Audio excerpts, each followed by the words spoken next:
Hi, my name is Pat, and this is my channel, Book Chat with Pat, and I'm glad that you're here. So today I'm going to be bringing you a Poetry Thursday episode in response to a conversation that I had with my good friend Greg at Another Bibliophile Reads. Greg said that he would like to hear some poetry about cats. Now, if you've seen any of Greg's wonderful videos, you know that he often has a cat interlude in somewhere in the video, which includes absolutely beautiful footage of the many cats that he and his wife have rescued. As it turns out, cats have long been featured in art and literature. As creatures of great mystique, elegance, and beauty. Throughout history, cats have played various roles in the human imagination. I went on a little search for poetry focused on cats, and you would not believe how much poetry I found. Much more than I could ever put into a short Poetry Thursday video.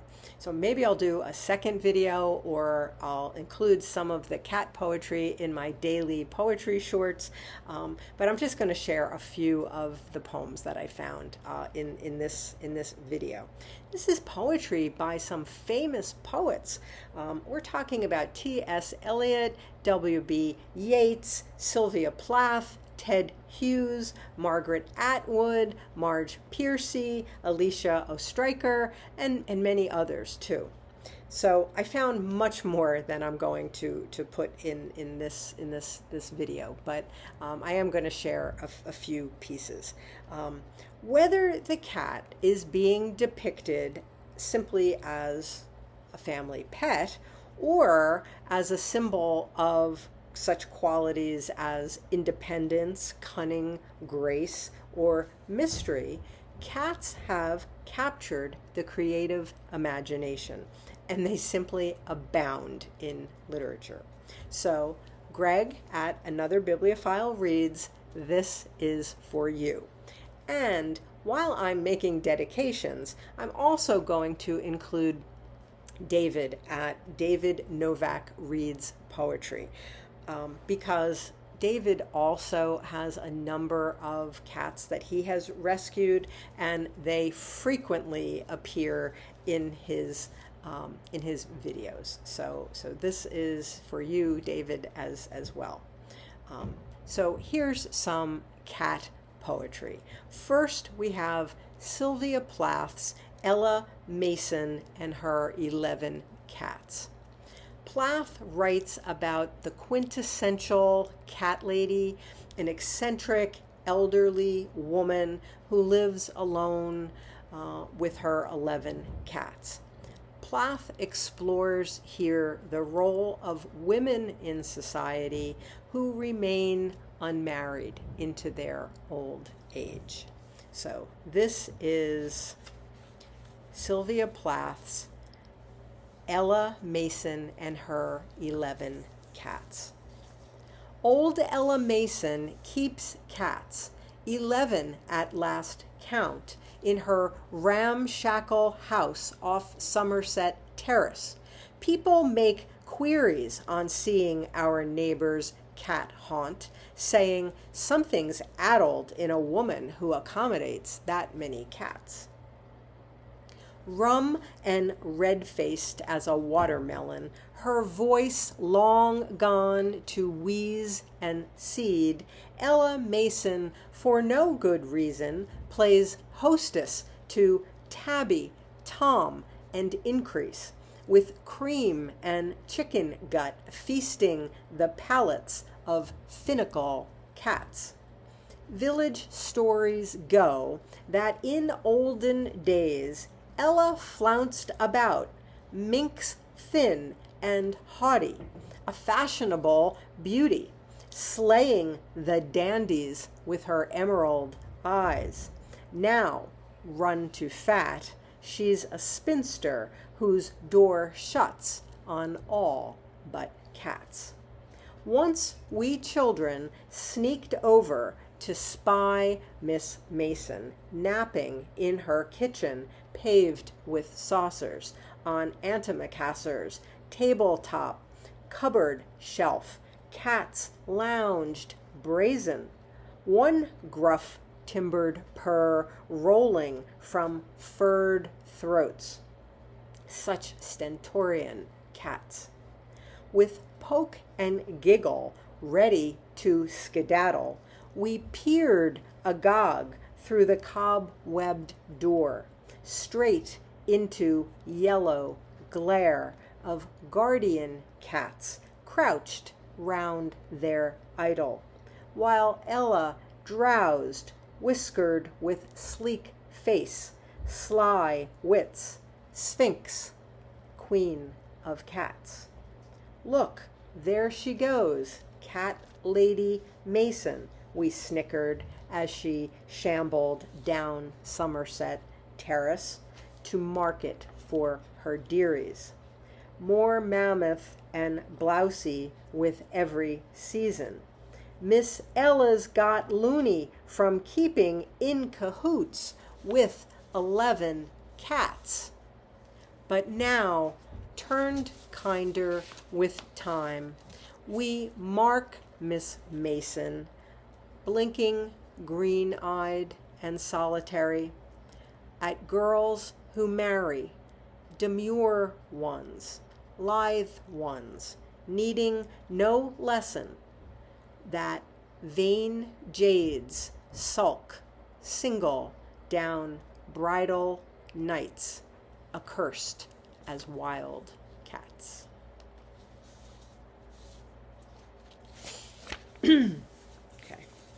Next, I'm going to read a much shorter poem by Plath's husband, Ted Hughes. This one is called Cat and Mouse. Here we have a picture of the cat as divine predator who causes existential dread in the mouse. And the poem is told from the mouse's perspective. Cat and Mouse by Ted Hughes. On the sheep-cropped summit under hot sun, the mouse crouched, staring out the chance it dared not take. Time and a world too old to alter. The 5-mile prospect, woods, villages, farms, hummed its heat-heavy stupor of life. Whether to 2 feet or 4, how our prayers contracted, whether in God's eye or the eye of a cat.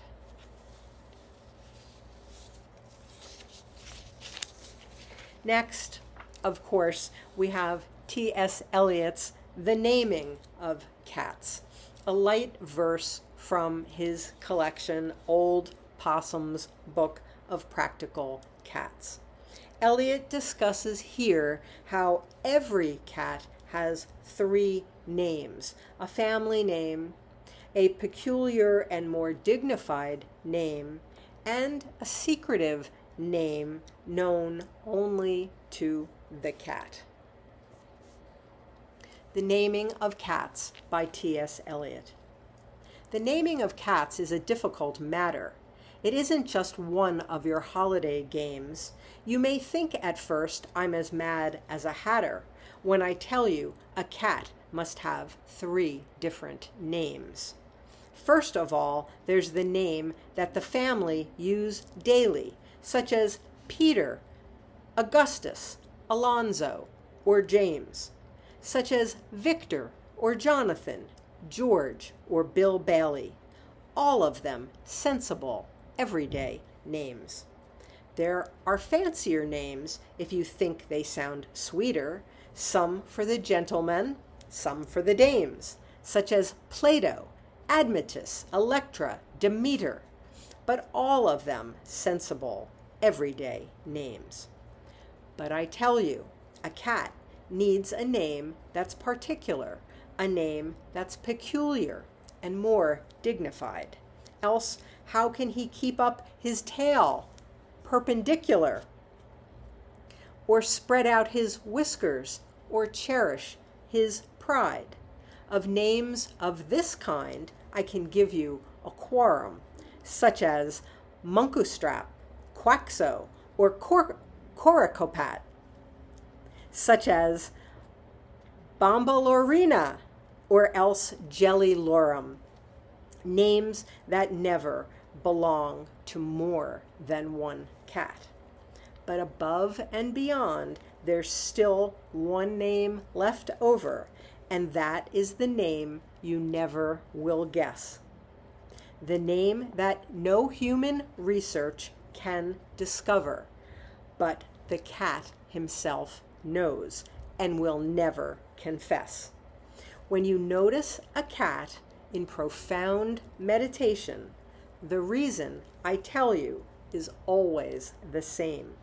His mind is engaged in a rapt contemplation of the thought, of the thought, of the thought of his name, his ineffable, effable, ineffable, deep and inscrutable, singular name.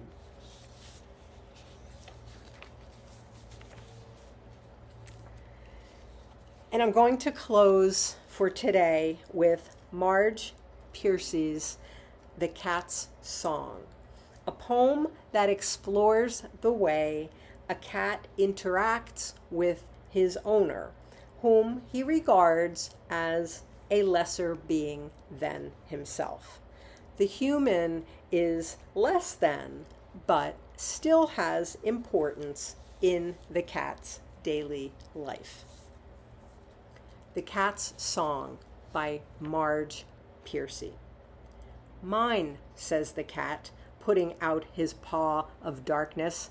My lover, my friend, my slave, my toy, says the cat, making on your chest his gesture of drawing milk from his mother's forgotten breasts. Let us walk in the woods, says the cat. I'll teach you to read the tabloid of sense, to fade into shadow, wait like a trap to hunt. Now I lay this plump, warm mouse on your mat. You feed me, I try to feed you. We are friends, says the cat, although I am more equal than you.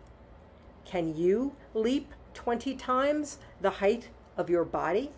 Can you run up and down trees, jump between roofs? Let us rub our bodies together and talk of touch.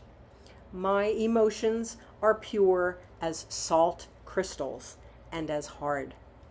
My lusts glow like my eyes. I sing to you in the mornings, walking round and round your bed and into your face. Come, I will teach you to dance as naturally as falling asleep and waking and stretching long, long. I speak greed with my paws and fear with my whiskers. Envy lashes my tail. Love speaks me entire, a word of fur. I will teach you to be still as an egg and to slip like a ghost of wind through the grass.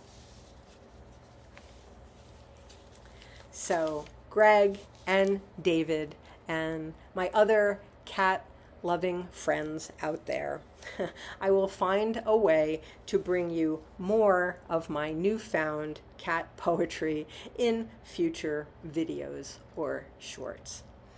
I'm taking requests too for dog poetry if there's any interest out there. As always, I thank you for watching. I hope that you're doing well. I'll speak with you again soon. Take care.